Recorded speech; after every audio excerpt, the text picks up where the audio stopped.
Ang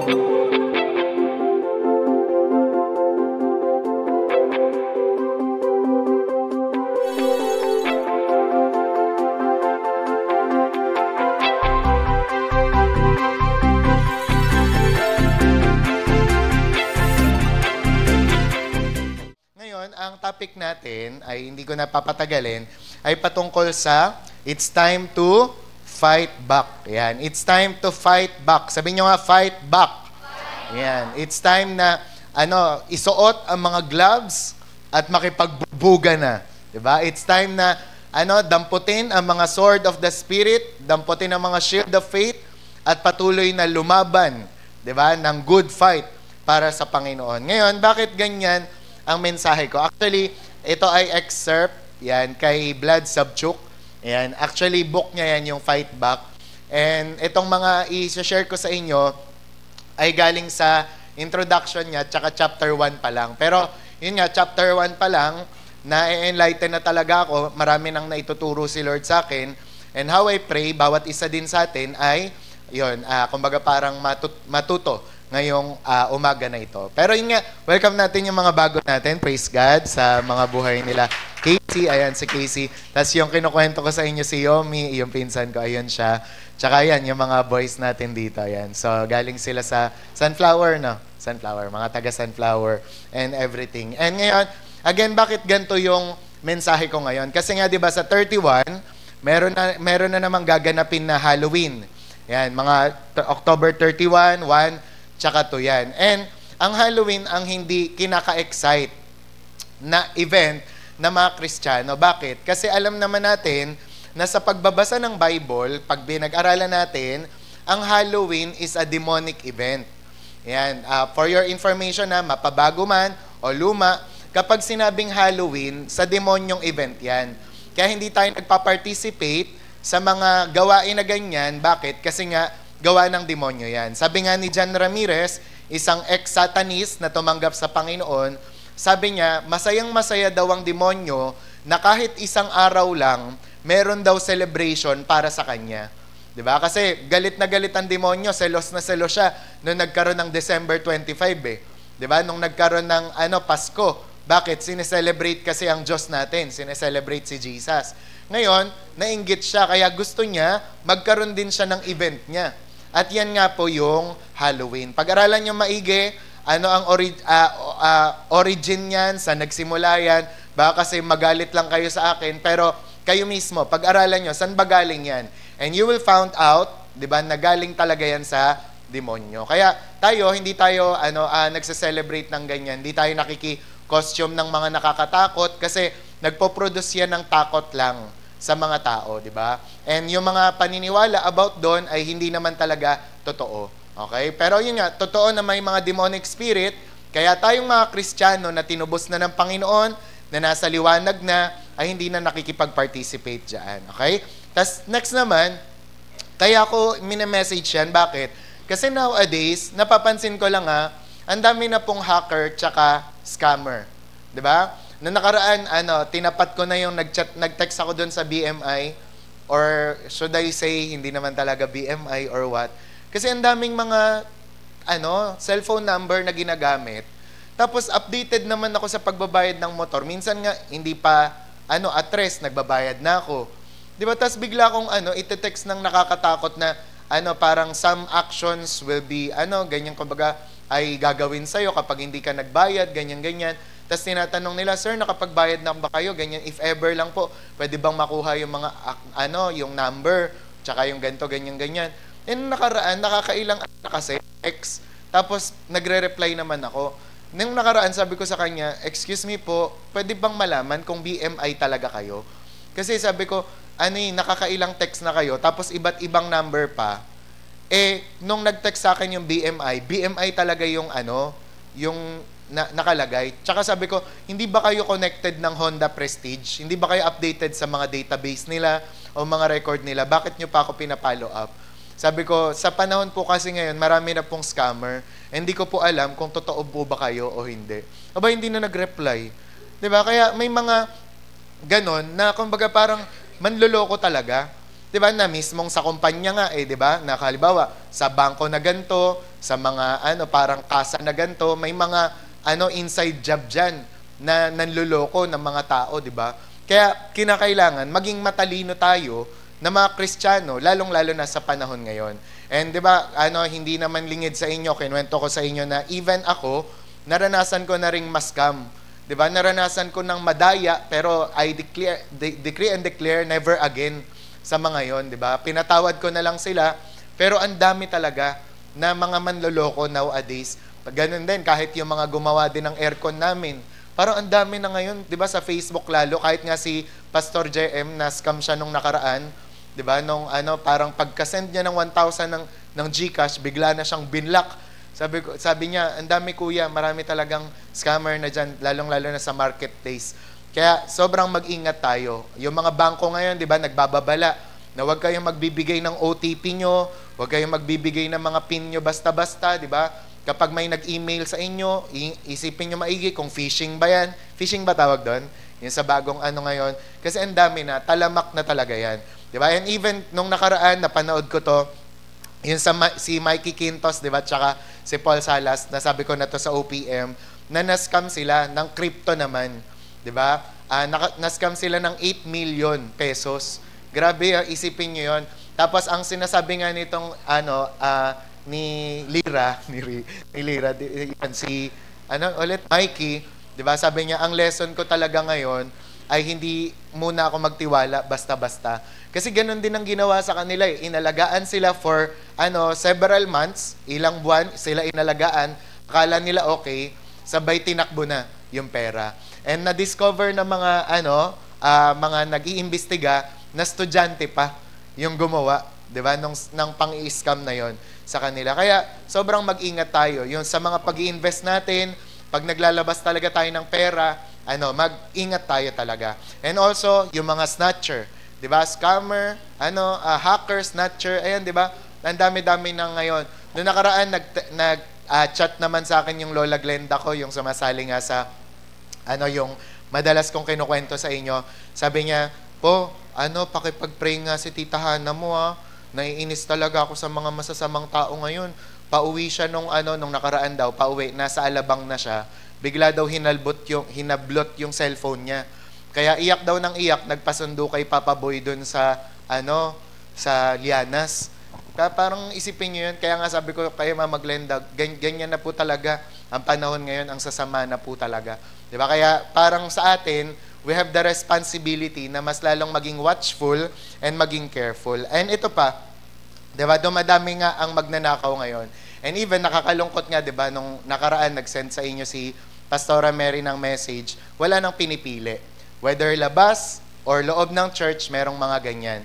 'Di ba? Kaya nga sa CCF, anong sinasabi nila? 'Di ba? Take care of your belongings. Kahit nga dun sa Feast of Tabernacle, 'di ba? Ano ang introduction natin? Ingatan yung mga belongings natin. And ang uso na nga ngayon, 'di ba, sa mga churches, pag nag-altar call daw, pag lalapit sa altar, isama na yung bag. Kasi hindi talaga safe na, 'di ba? And even yun nga, kahit matagal mo nang kilala, kailangan mag-ingat ka pa rin pala talaga, 'di ba? Kaya ang pag-iingat na lang talaga ay nasa tao, 'di ba? Pero yun nga, kung isa ka sa mga nawalan o sa mga naging biktima, ipag-pray mo, 'di ba? Na ibalik sa iyo ng Panginoon ng 7 times and 7-fold yung bagay na yon na nawala, and also ma-expose na lahat ng mga gumagawa nun. And nakakalungkot lang kasi noong nakaraan nga, yung naggumawa sa amin ng ganun sa DigiCars, hindi kasi ako nagle-left dun sa group na ginawa nila. Tapos hindi niya alam nung Calda ba yon, na yung mga biniktima niya, kine-curse na pala siya.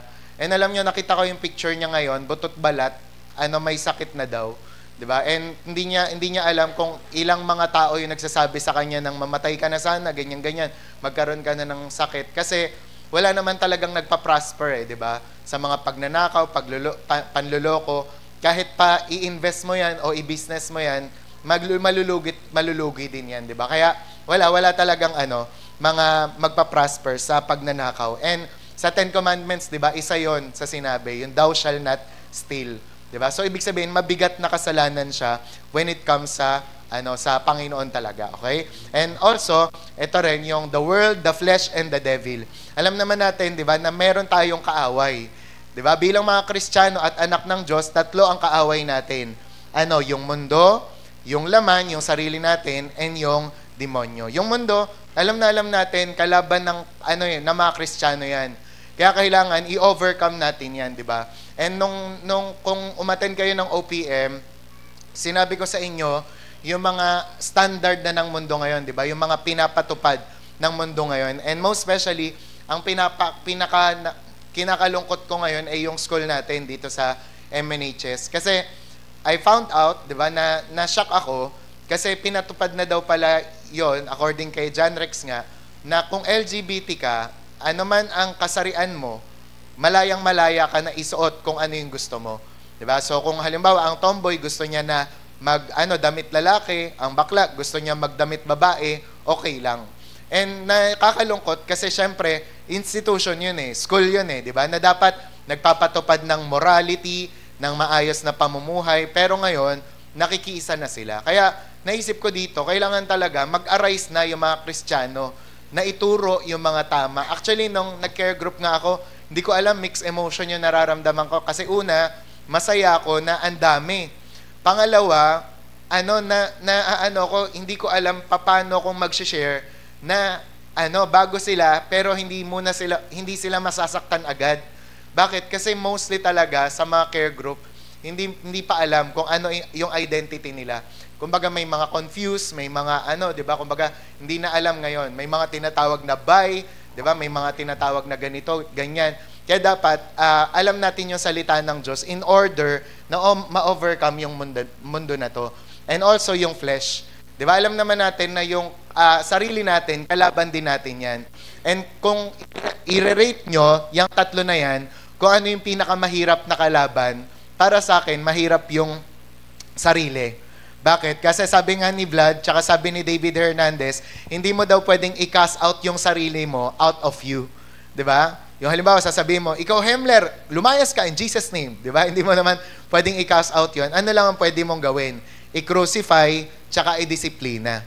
Diba? Halimbawa, gusto ng sarili mo na manood ng pornography. Gusto ng sarili mo na magnakaw. Hindi mo pwedeng i-rebuke yan na, get out! Diba? Get out, Bea, in Jesus' name. Diba?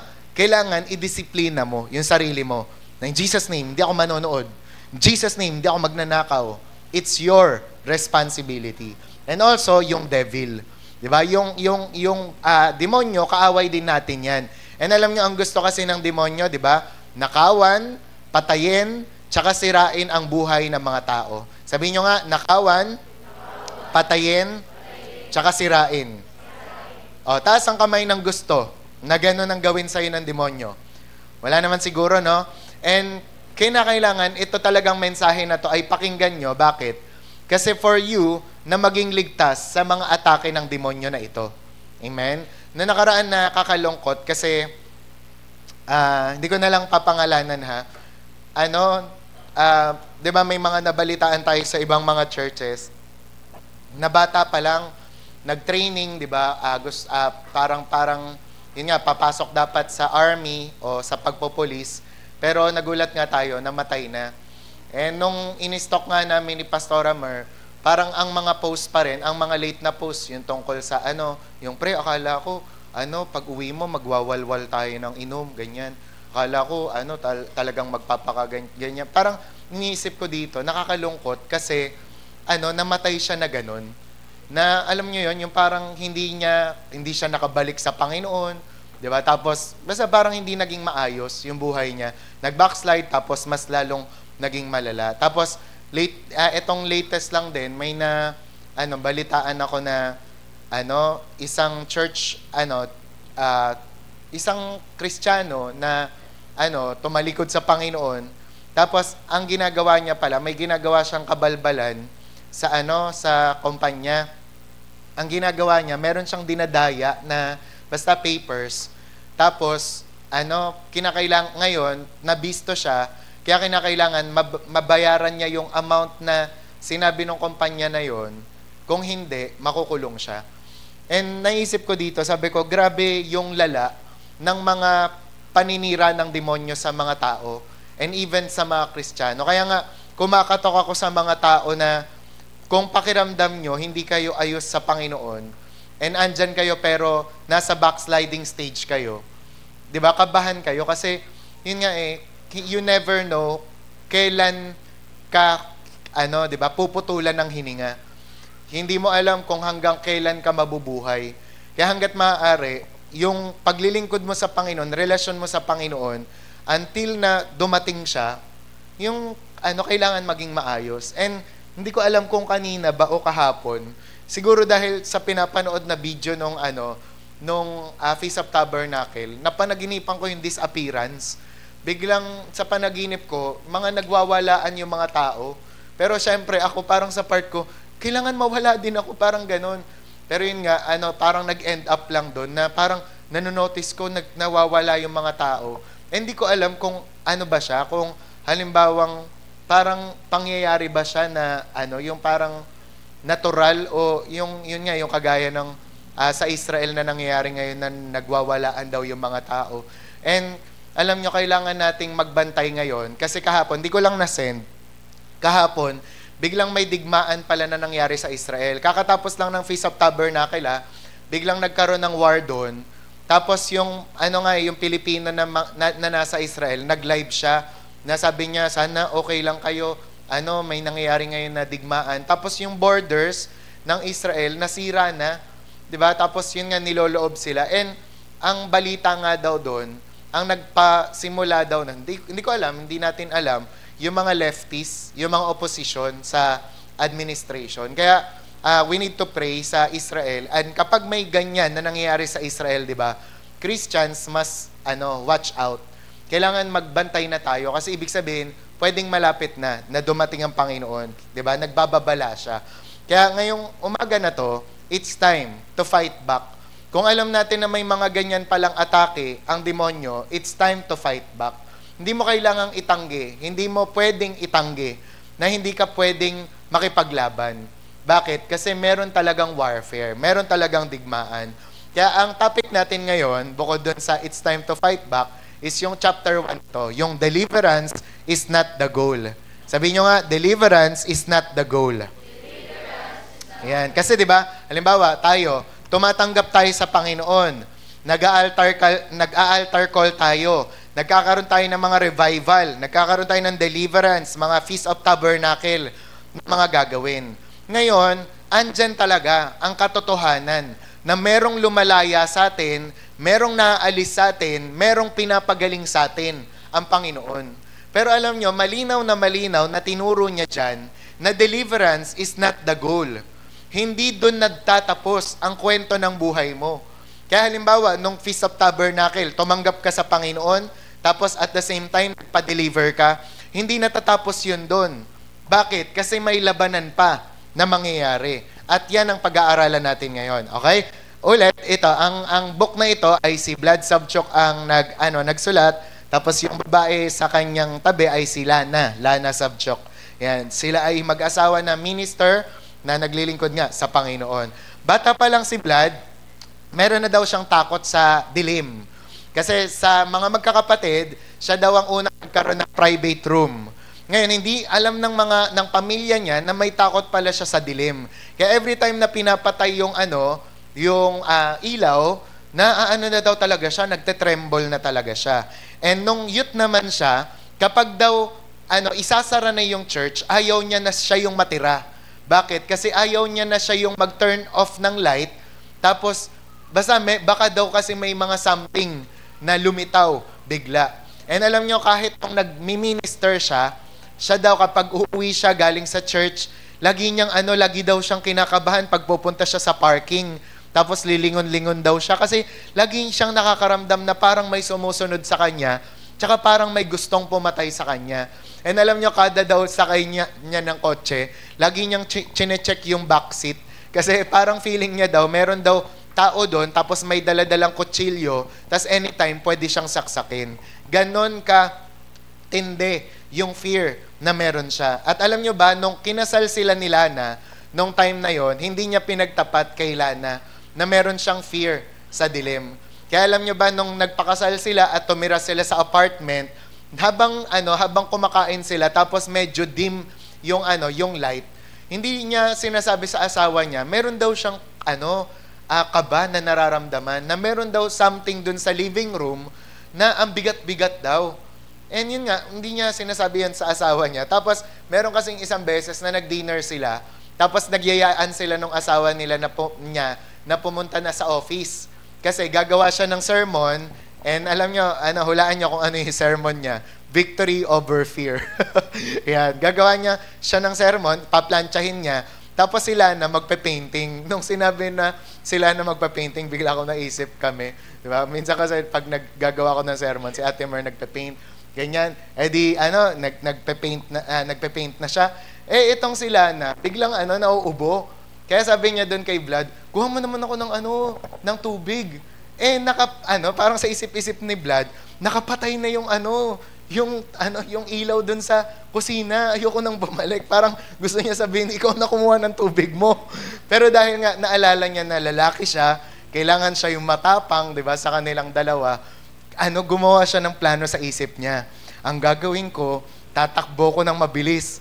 Tapos bubuksan ko yung ilaw, tapos kukuha ko ng tapos bahala na siya magpatay ng ilaw mamaya. Pero alam nyo, maya-maya daw, biglang kinausap siya ng banal na spirito. At ito ang binigay sa kanya na message. Binulungan siya. Sabi niya, do not turn on the light because you are the light. Yan. Kaya sabi niya, bigla daw siyang natauhan. 'Di ba? Sabi nga, tapos meron pang kasunod na mensahe yung Holy Spirit. Sabi, hindi ko tatanggalin yung takot mo sa dilim dahil in-empower kita para labanan yun. Sabi niya. Alam nyo, bigla siyang natauhan. Kaya alam nyo, ang ginawa niya, tumayo siya. Kahit natatakot siya, tumayo siya dun sa living room na malapit sa kitchen nila. At ito yung sinabi niya. Nakakatawa yung sinabi niya. Sabi niya, darkness or whatever you are, you have no place in this house anymore. I pay the bills here, so get out now. Diba? Sabi niya, ako nagbabayad dito, kaya lumayas ka. In Jesus' name. May naalala kayo? Diba naalala nyo yung ginawa rin ng babae sa war room, na nung nagkakagulo yung pamilya niya, biglang nagkaroon ng mensahe siya na galing sa Panginoon, diba? Yung submit to God, resist the devil, and he will flee. Kaya tumayo siya doon sa living room nila, 'di ba? At nag-rebuke din siya doon. 'Di ba? Sabi niya, "You devil, you will parang hindi mo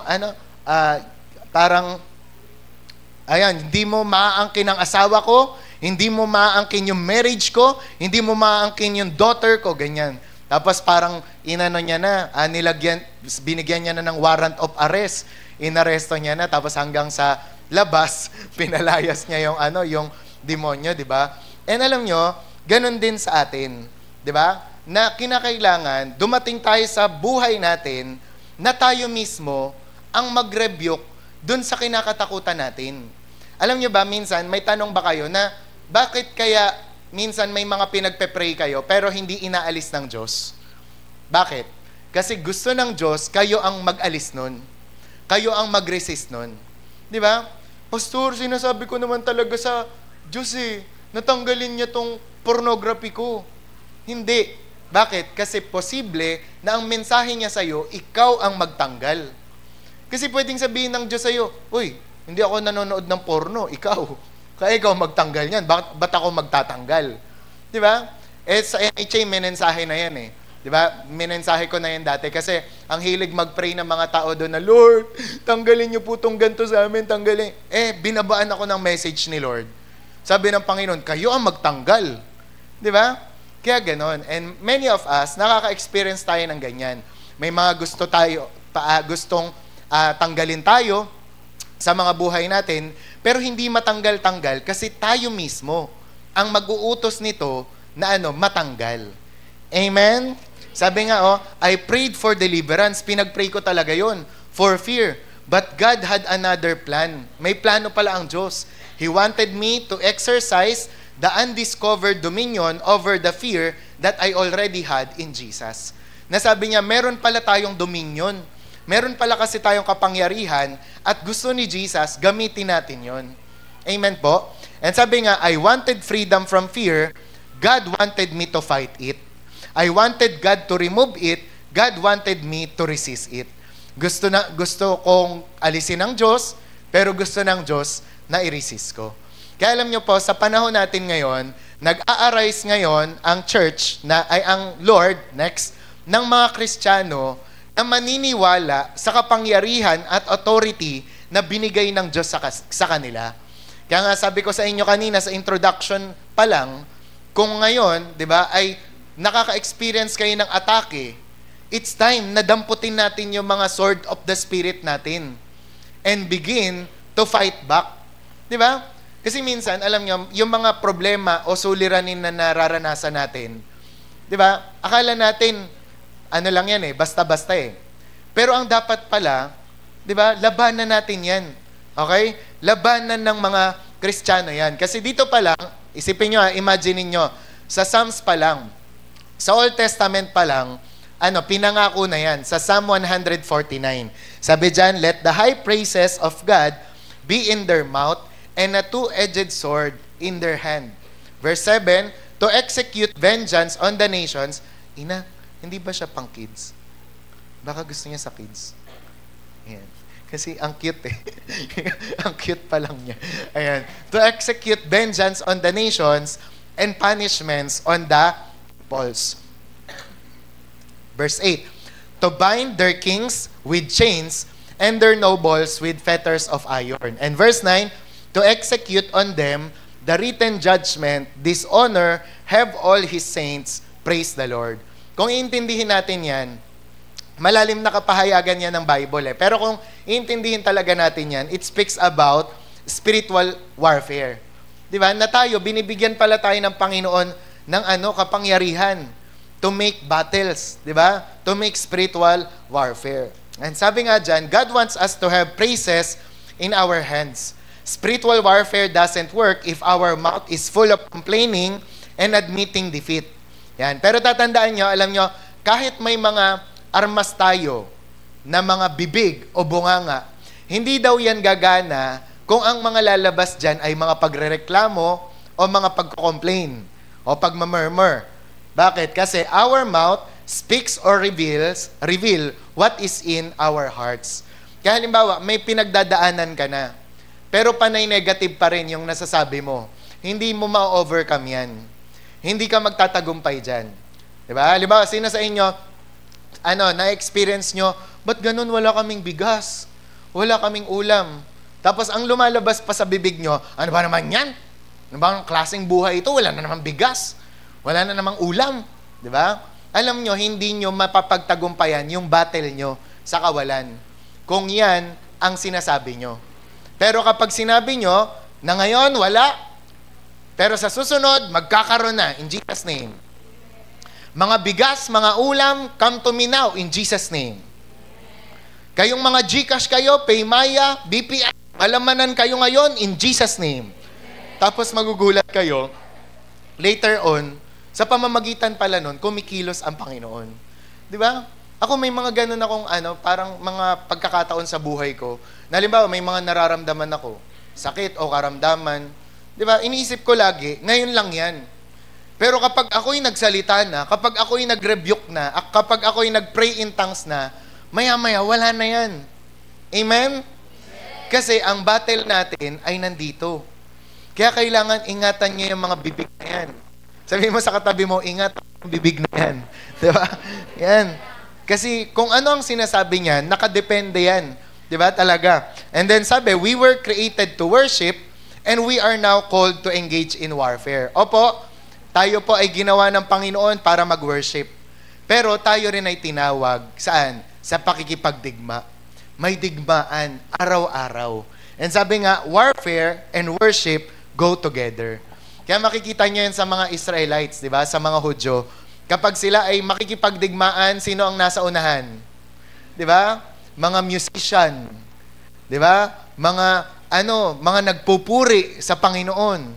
Di ba? Bakit? Kasi ganun talaga dapat. Sa war, ano ang nagiging una? yung mga pagpupuri at pagsamba sa Panginoon. Kaya sa worship natin, ano ang una? Diba? Worship service, I mean, praise, tsaka worship. May mga scripture reading, may mga prayer, diba? Pero hindi nawawala ang worship.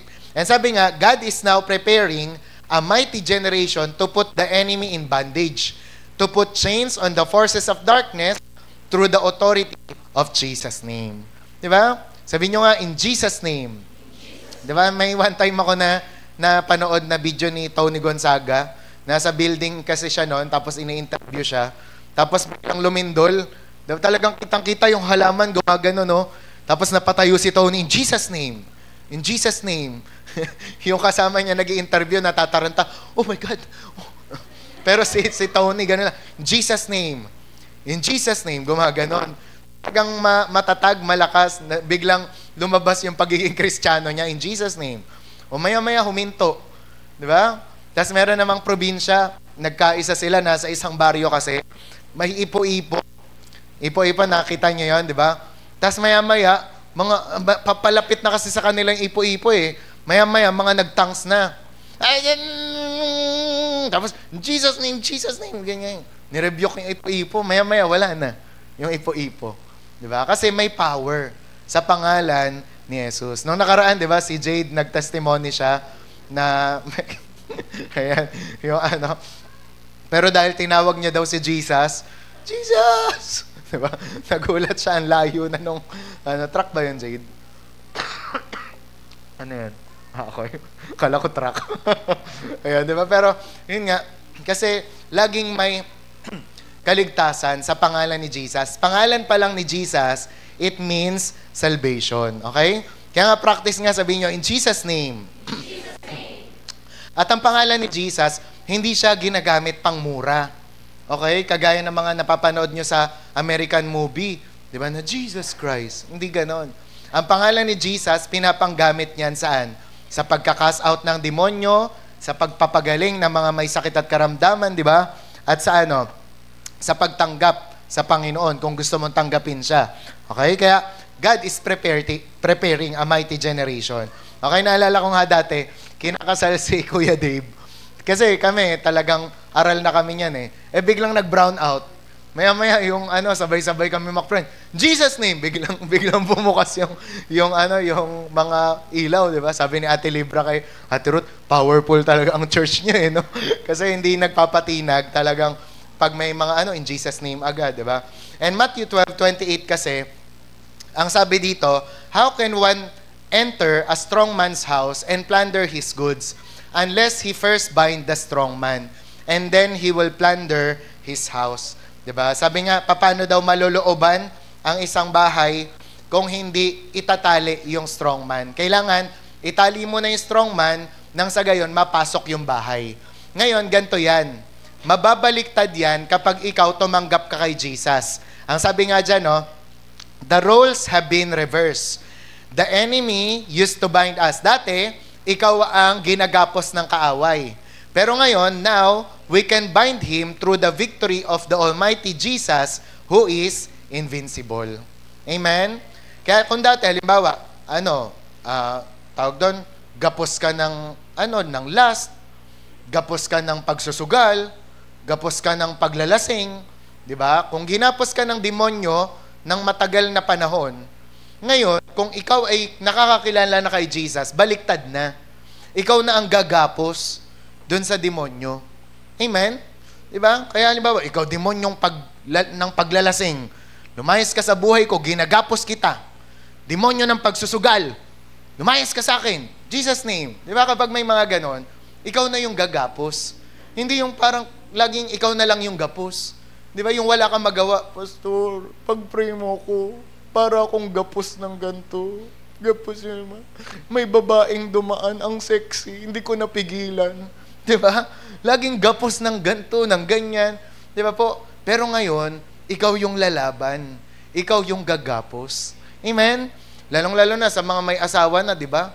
Kaya kapag may mga asawa na nga daw, wag nang titingin sa iba. Diba? Kung ang kahinaan mo yung mga pagtingin sa iba, igapos mo. Ikaw pagtingin sa iba. lumayas ka. In Jesus' name, di ba? Kasi bakit? Kailangan may protectionan ka. Kailangan may labanan ka. And sabi nga, this is more than just being freed from the enemy. This is being empowered to successfully fight the enemy. Ngayon po, ang pinag-uusapan, hindi lang basta-basta paglaya.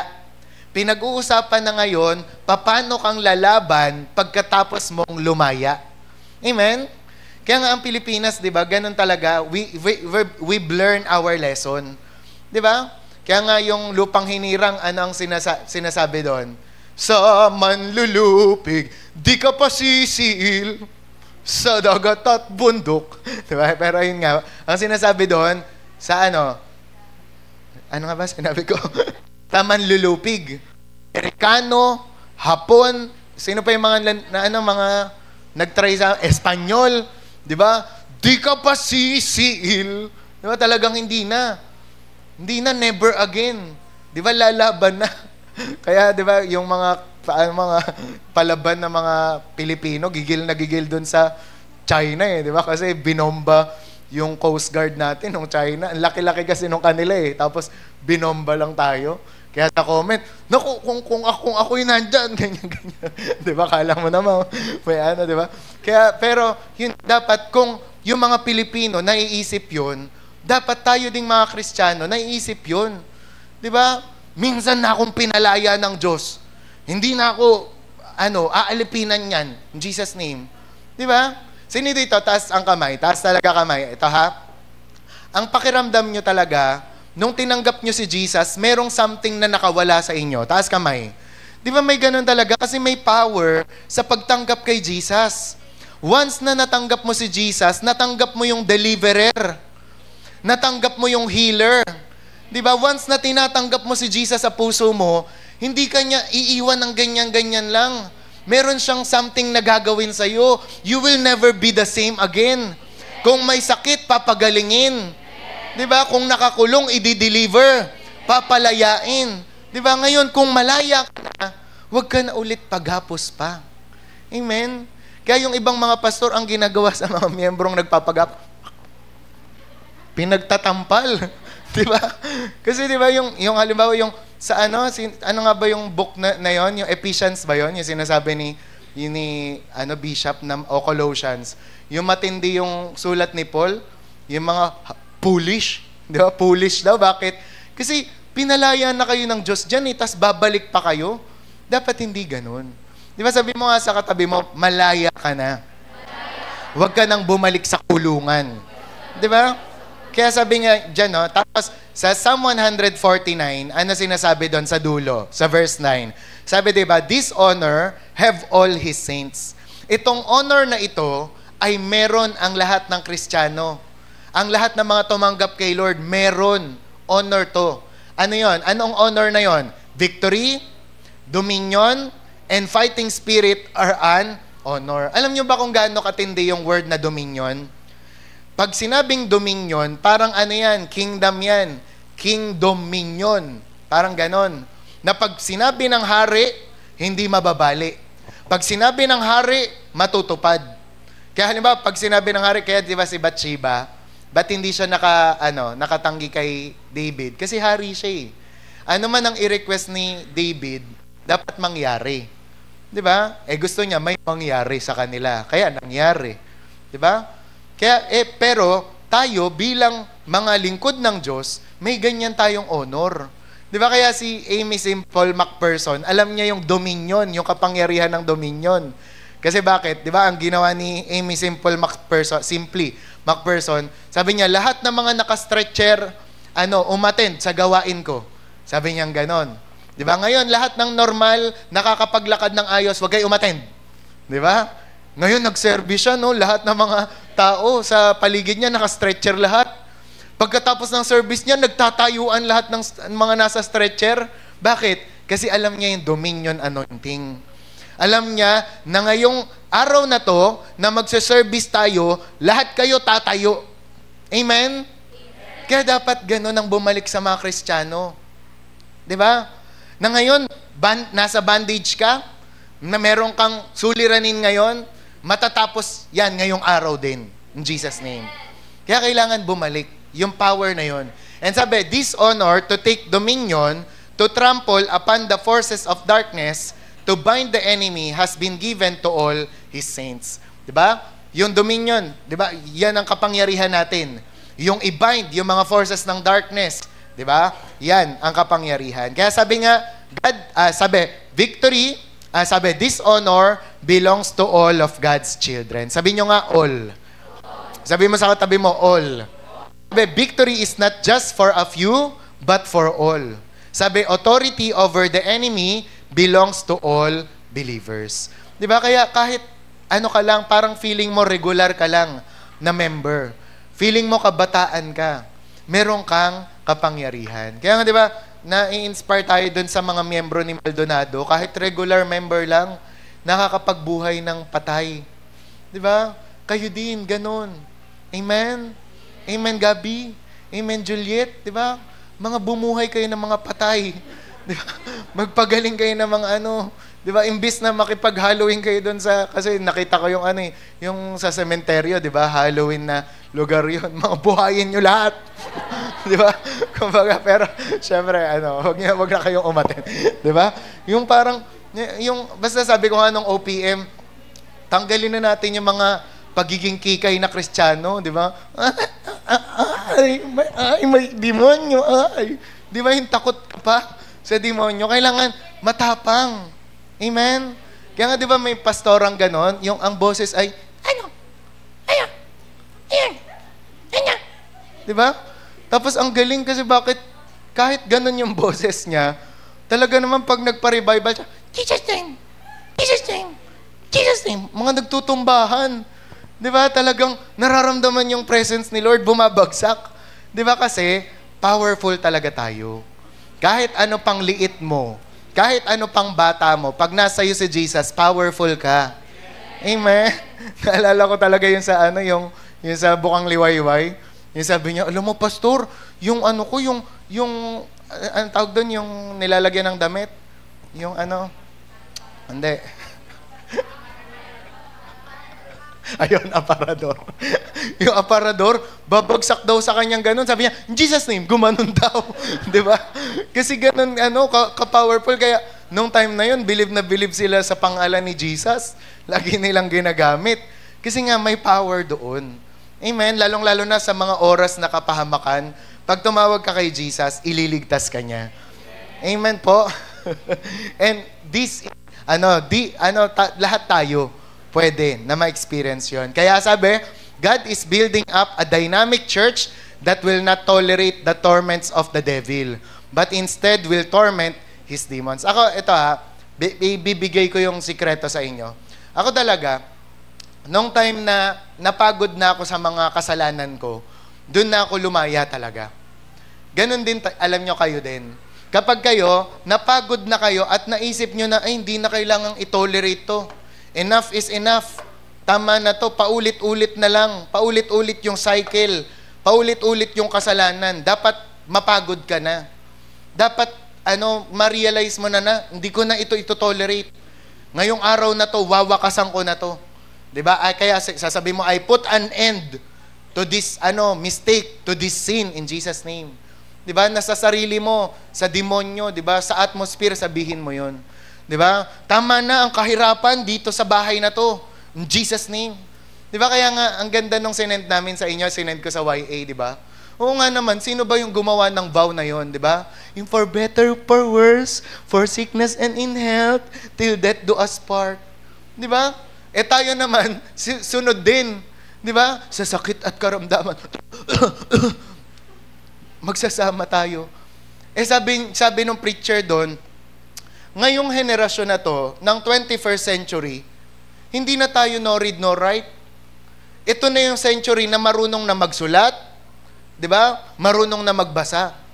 And hindi kinakailangan umabot tayo sa punto na kung ano yung pinaparecite sa'yo, i-recite mo nga. Di ba? Pwede mo namang sabihin, di ba? Sa kasaganahan, sa katagumpayan, sa pagpapala, di ba? Sabay tayong lalabanan ang kahirapan at sakit at karamdaman. Di ba mas maganda yun? Amen? Kaya tama yung vow ni Ate Mer eh. Di ba parang naisip ko nun, ganyan. Parang extreme. Di ba parang sa isip, di ba yun? Di ba? Pero tama siya. Ang galing, finally. Di ba? After 3 years. Di ba? Nalaman ko, tama pala yun. Di ba? Kaya, sabi nila Ate Beck doon sa GC namin, magmula ngayon, ipabago na natin yung mga vow natin sa mga ikakasal natin. Di ba? Ako rin, ibabaguhin ko na yung vow na yun. Kasi nga naman, kaya nagkakaroon ng kahirapan, kaya nagkakaroon ng mga sakit at karamdaman, di ba? Kasi laging sinasabi. Ako nga, magmula ng mga, yung tinigil ko na yung mga, confession ko na parang magkakalagnat ako, parang wala talagang kahit anong, mga banta ng, halimbawa, sakit at karamdam, hindi natutuloy. Di ba? Minsan lang, pero hindi talaga natutuloy kasi hindi na ako ganun. Di ba? Winakasan ko na yung pagsasabi ko na, pray mo kung para akong lalagnatin. Padalan mo akong Biogesic. Bili mo ako BioFlu. Di ba? Ganun agad eh. Pero, nung nalaman ko na, in Jesus name, yung parang pag nagpaparamdam pa lang, hindi ka mananalo. Di ba? Lalo ngayon, parang yun nga, yung na-realize ko, sabi ko, kailangan pala alagaan namin sarili namin kasi ang puhunan namin, boses. Di ba? Monday, mag-OBS. Tuesday, mag-care group. Prayer meeting, di ba?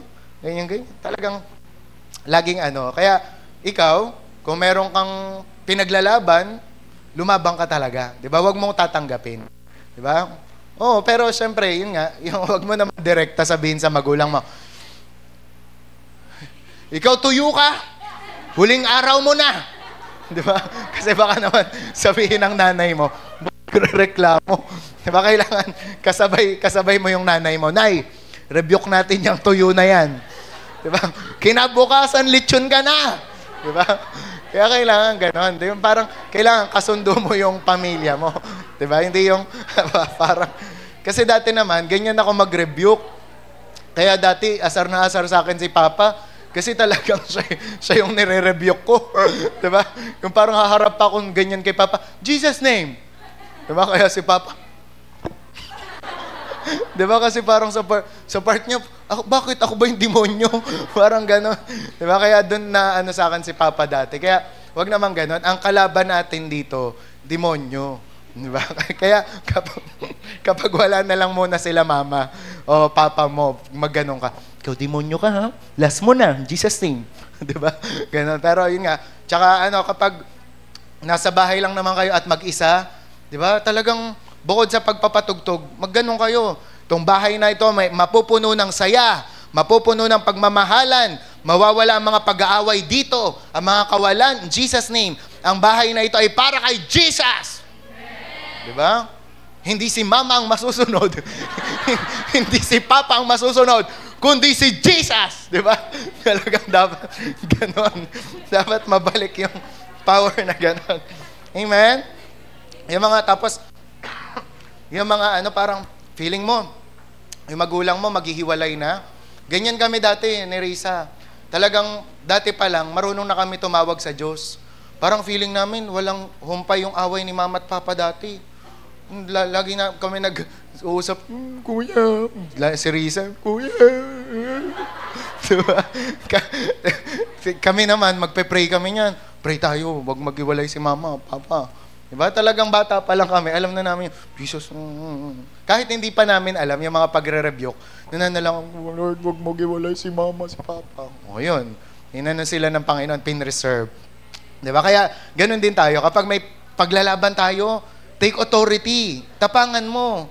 Kasi hindi ka pwedeng manalo ng, Jesus name, sige na, please, layo ka. Diba? Yung pasweet, diba? Kahit sa aso, hindi ka papakinggan niya, Chucho, layas.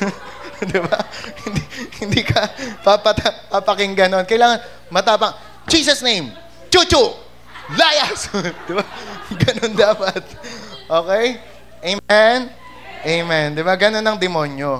Kaya basta makinig kayo kay Robert Clancy, makinig kayo kay Lester Samral, ang pa-powerful na mga pagpe-pray nila. Amen? Itong prayer na to, it belongs to you. Bawat isa. Kahit gaganyan pa kaliit, kaya. Di ba? May napanood din ako, kids church, mga nagre-rebuke agad. Jesus name, Jesus name, Jesus. Marunong mga mag-rebuke. Di ba? Tapos nakakatawa yung isang bata, nasa supermarket siya, tapos nakita niya yung mga figurine na mga demonyo. Sabi niya dun sa demonyo, Jesus name, I cast you out, Jesus name. Di ba? Hawak-hawak siya ng kuya niya. Marunong siya. Di ba? Nakita niya, kaya kailangan ganyan din kahit sa bata. Turuan niyo mag-rebuke. Di ba? Amen? Amen. Di ba? Yun. Ayun. Next. Kaya sabi nga, the time has come. Ay, ito.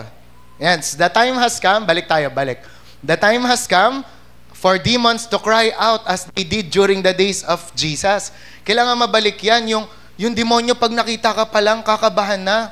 Di ba? Sasabihin sa'yo, have you come here to torment us before the time?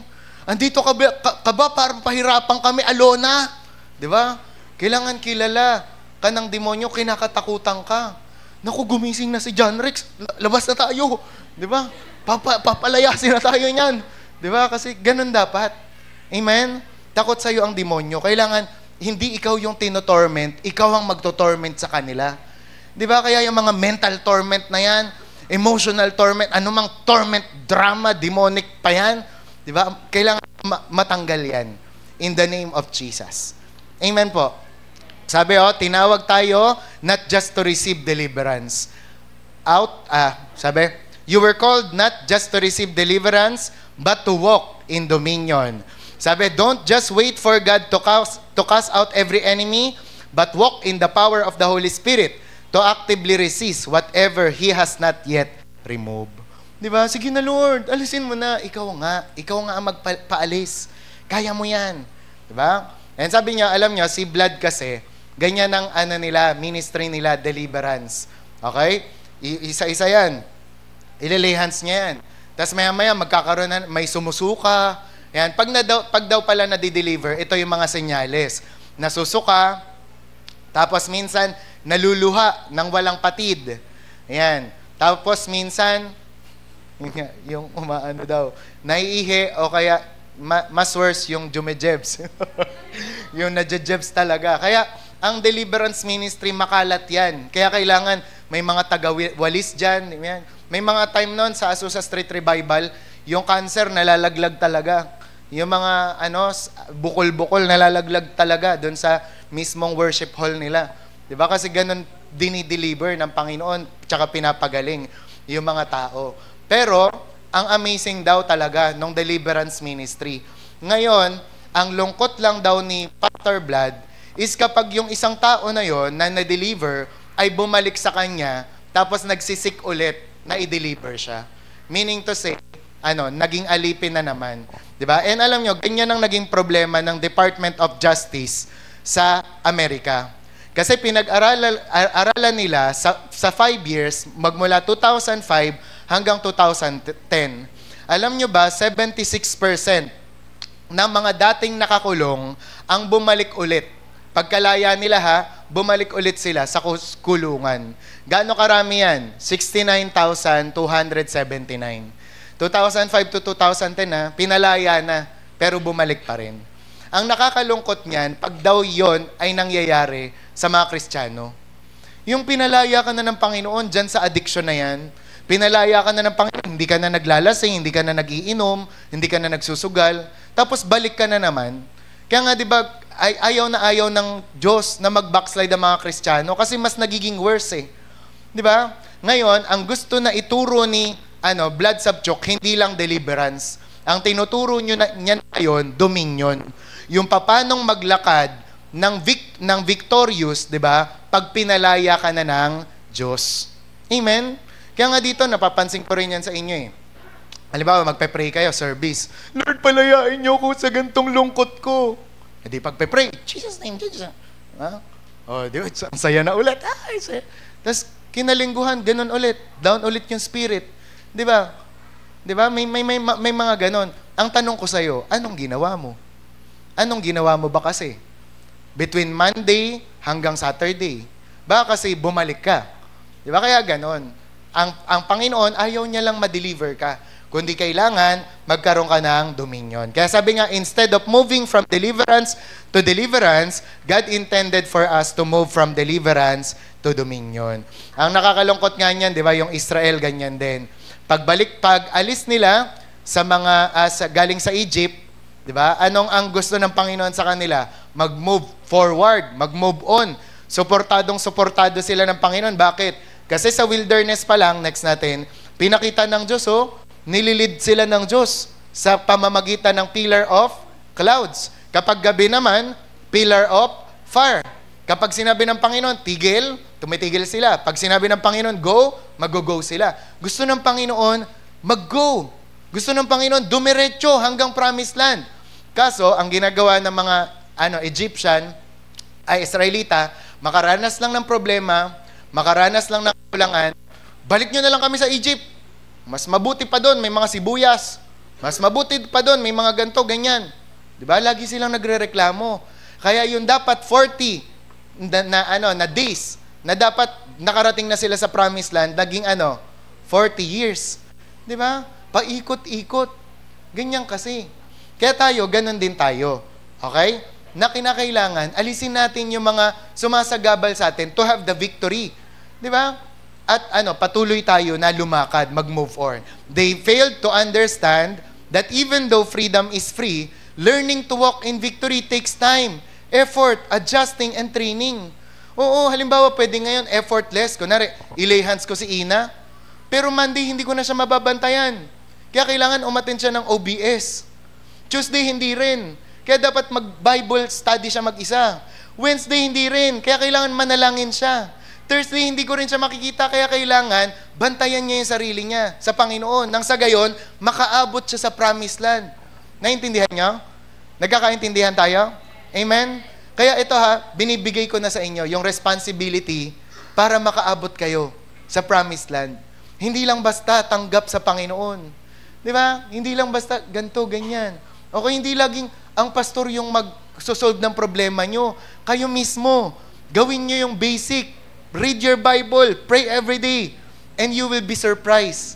Di ba? 95% or 98% ng mga problema nyo masosolusyonan. Because of that basic lang. Amen po? Kaya halimbawa, nagpa-doktor ka nga. Di ba? Halimbawa, si Carlos nagpa-doktor. Unang itatanong ng doktor sa kanya, Carlos, anong oras ka natutulog? Kumakain ka ba ng ayos? Itatanong yung basic. Di ba? Umiinom ka ba ng tubig? Ilang baso? Di ba? Kaya ganun. Kapag halimbawa, Dok, ang sakit ng pantog ko. Ang sakit ng gantot ko, Dok. Diba? Uminom ka ba ng tubig? Ay, hindi, Dok. Coke lang po. Alam na. Kasi yung basic hindi ginagawa. Ganun din. Di ba? Sa spiritual, ba't ka malungkot? Ba't ka ganyan? Ba't ka na... ang tanong, nagbabasa ka ba ng Bible? Nung scripture reading po. Nung nakaraang scripture reading pa po. Ay, kaya. Amen po. Kaya dapat, sabi nga, God's plan of getting Israel out of Egypt was not the final goal. It was only a means to the goal. The goal was for them to take possession of the promised land. Amen? Kaya ganyan din sa atin. Hindi lang basta palayain, kundi makaabot ka sa promised land. Alona. Ikaw din, Raylene, kasama mo si Casey. Di ba? Umabot kayo sa langit. Hindi, dito pa lang sa earth, sukong-suko na kayo, dami problema. Ayoko na. Di ba? Kailangan umabot ka sa langit. Kaya sabi mo sa katabi mo, parang awa mo na. Kailangan umabot ka sa langit. Umabot ka sa promised land. Sabi mo, kaya lumaban ka. Laban, di ba? Kahit nga si Cardo, di ba, chini-cheer kayo, huwag kang matakot, huwag mabahala. Di ba? Kahit sa TV, chini-cheer kayo. Di ba? Kasi, kahit mga wordly song, chini-cheer kayo. Huwag kang matay, lamang yan, huwag mong itigil ang laban. Kahit mga lasenggo, alam nila yan. Di ba? Kasi maraming mga sumusuko, pero ikaw, bawal sumuko. And also, God, next, didn't just give it to them. In Egypt, they received deliverance by doing very little. But in the promised land, they would have to take possession of it and keep what was promise. Amen? So, halimbawa ngayon, ilalay hands ko si Althea. O, Althea, malaya ka na ha. Magaling ka na. O, pag uwi ni Althea, siya nang bahala sa sarili niya. Magbantay. Diba? Mag-ingat. And also, sabi nga dyan, in fact, the children of Israel only possess what they fought for, not what they wish and hope for. Ito yung mapapansin nyo sa kanila. Ang naposes lang nila, kung ano yung pinaglaban nila, hindi yung winish lang nila o hinope lang. Kaya ganun din sa atin. Mapapasayo kung ano yung pinaglalaban mo. Amen? Diba kaya ganun din yon? Paglalaban ko tong babaeng to, mapapasakin to. O ang ending, sa kakulitan, napasa kanya nga. Diba? Kasi pinaglaban eh. O ganun din. Sa mga healing, deliverance, restoration, revival, paglaban mo rin yung pamilya mo. Hindi yung sinabihan ka lang, tamad mo naman, Juliet. Yoko na sa inyo. Diba? Paglaban mo, in Jesus' name. Paglalaban ko tong pamilyang to. And sabi nga, battles are not the same as bondage. Engaging in battle is a designated privilege of people. Bondage is bad, battle is good. Bondage makes you a slave, battles make you a soldier. Okay? Kaya magkaiba ang bondage tsaka battle. Okay? Kaya when you get saved and delivered, battles don't stop. In fact, in some ways, they only begin. Kaya baka mamaya magtanong si Nash, Pastor, bakit ganun? Kung kailan ako naging Kristiyano, doon tumindi problema ko. Hindi. Kasi mas pag naging Kristiyano ka pa nga, mas maraming trial na pagdadaanan ka, na kailangan mong labanan. Pero, thank God, bakit? Diyan sa battle na yan, kasama mo na si Lord. Amen? Dati nag-iisa ka, pero ngayon, kasama mo ng lalaban si Lord. Okay? Kaya sabi nga, in deliverance, God works for you. But in dominion, He works through you. Okay? And tingnan nyo, kahit si Haring David, alam niya yan. Psalm 144 verse 1, Blessed be the Lord, my rock, who trains my hands for war and my fingers for battle. Diba? Tinrain siya mismo ng Panginoon. Kaya God does not deliver you from battles, but He trains you for them. And because of the cross, we don't fight for victory. Sabihin natin lahat yan. We fight from victory to victory. Amen? Hindi tayo lumalaban ha para sa manalo. Kundi lumalaban tayo dahil panalo na tayo at mananalo pa tayo. Amen? Kaya sabi mo ulit sa katabi mo, panalo ka na. Kaya whether you like it or not, mga kapatid, we must fight. Okay? Kailangan mong lumaban. Israel finally entered the promised land, but they still had to fight to take and maintain possession of it. Amen?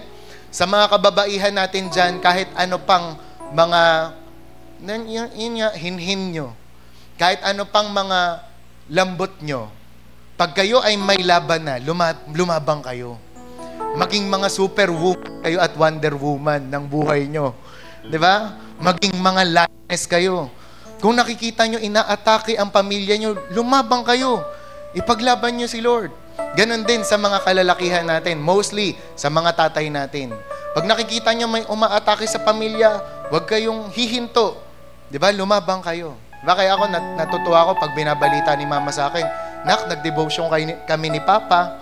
Yan, nag-pray kami, kakatapos lang namin mag-pray. Di ba? Kasi alam ko na, praise God, kasi lumalaban sila sa sarili nilang laban. Ganun ang pangarap ko sa bawat isa. Di ba? Lumaban kayo sa laban nyo. Hindi pwedeng ako yung makipaglaban para sa inyo. Kayo mismo. Okay? Kaya sabi nga dyan, ay tapos na pala. Diba? Ito lang, meron lang akong pero second part na to ng kanyang book. Okay? Tapos nabanggit niya lang kasi doon yung kwento ni Esther. Pero bakit nabanggit niya si Iso? Ganito kasi yan. Kapag daw tayo, meron tayong laban na hindi natin nilalabanan at pinapabayaan lang natin, magsasuffer hindi lang tayo, kundi pati susunod na generation. Ganito, papaliwanag ko sa inyo. Naalala nyo dati, nagkaroon ng galit si Iso kay Jacob to the point na sumumpa siya. Pag namatay yung tatay natin, papatayin na rin kita. Sabing ganon. Ngayon, hindi nyo mababasa sa kwento na pinatay nga talaga ni Iso si Jacob. Pero alam nyo ba na nag-develop yung galit na yon hanggang sa mga susunod na henerasyon, hanggang sa mga kaanak-anakan niya. Kaya bakit Muslim, galit na galit sa mga Israel, mga Hudyo. Kasi hanggang sa kanila, napasa yung galit na yon, na kami talaga dapat yung panganay. Kami dapat talaga yung, sa amin yung pagpapala na yan. Pero dahil hindi maagang dinil ni Iso, kahit kaapu-apuhan niya, naman na yon. To the point na, alam nyo ba ang naging kalaban din ng mga Israelita? Ang tawag sa kanila mga Amalekites, mga Amalek. And kung pag-aaralan nyo, saan galing si Amalek? Galing siya kay Iso. Okay? Ngayon, dumating sa eksena, itong si Saul. Pinili si Haring Saul bilang hari, di ba, ng Israel. Ang utos sa kanya ng Diyos, i-wipe out mo lahat ng mga Amalekites, kahit yung hari nila. Kaso, dahil si Saul ay hindi nag-obey, dahil pasikat itong si Saul, dahil may sarili siyang hangarin, ano nangyari? Hindi namatay, hindi na wipe out ang Amalekites. Diyan napapasok si Queen Esther. Alam niyo ba ang kontrabida sa kwento ni Esther? Si Haman. And yung Haman na yon, galing yon dun sa mga hindi pinatay ni Saul. 'Di ba? Ngayon, dito, praise God sa buhay ni Esther. Bakit? Kasi dito nakat yung bagay na yon. 'Di ba? Kaya to make the long story short, fast forward natin, 'di ba, si Haman na nagplot sa kanila na i-annihilate yung mga Hudyo na baliktad sa kanya. 'Di ba? Siya ang napahamak, siya ang namatay. Kaya fast forward ulit, nagkaroon ang Israel ng celebration na tinatawag na Purim, 'di ba? Kasi bakit? Yung matagal na pinoproblema nila sa panahon ni Queen Esther, nakat na 'yon. Amen. What I am trying to say is this.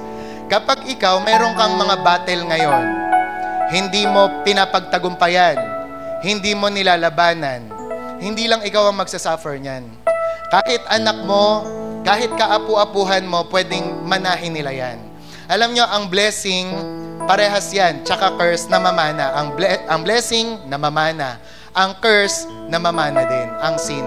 Kaya halimbawa, ang kasalanan na pambababae, panlalalaki, pag hindi mo kinat yan ngayon, hindi mo tinigil yan ngayon sa buhay mo, pwedeng yung anak mo, manahin yan. Pwedeng yung apo mo, maging ganyan din. Di ba?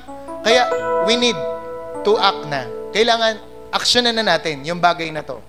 Di ba? Halimbawa, nakaw ka ng nakaw. Di ba? Yun nga, kumbaga parang kung kasalanan na yon, kung nakita mo sa pamilya mo, syempre, hindi mo kasalanan na gano'n, di ba? Pero halimbawa, hindi mo tinigil yon, di ba, later on, makakuha mo yung consequence, di ba? Na may mawawala rin sa'yo, tapos pwede ka pang makulong, pwedeng yung anak mo, ganun din, yung apo mo, ganun din, hanggang sa walang katapusan. Kaya ngayon, sa generation mo, sa time mo ngayon, ikat mo na yan. Amen? Amen? Are we willing to cut it off, lahat ng mga kasalanan? Yung mga battles ba natin, willing natin pagtagumpayan? So you must fight back. Amen? I pray na bigyan kayo ng Panginoon ng tapang, ng lakas ng loob, ng boldness. Mas lalo nyo pang i-practice ang authority nyo in the name of Jesus. Diba? Labanan nyo lahat ng mga silent battles o yung mga battles na nasa unahan nyo in the name of Jesus. And I decree and declare na bawat isa sa inyo ay victorious na mula ngayon at magpakailan paman. In Jesus' name, Amen. Diba? Isuot ang mga armor of God. Damputin ang mga shield of faith, ang mga sword of the Spirit. I-cover ang blood ni Jesus at patuloy na lumaban. So in conclusion, ito lang yung mga takeaways natin. In conclusion, again, God has anointed you to resist that which you are asking Him to remove. Pangalawa, we were created to worship, pero we also were called to warfare. And also, bondage is bad, pero battle is good. Bondage makes you a slave, battles make you a soldier. Bondage happens in Egypt, battles take place in the promised land. And also, last na lang, in deliverance, God works for you, but in dominion, He works through you. Okay? Sabi, God delivers us from demons, but not from the battles. Amen po?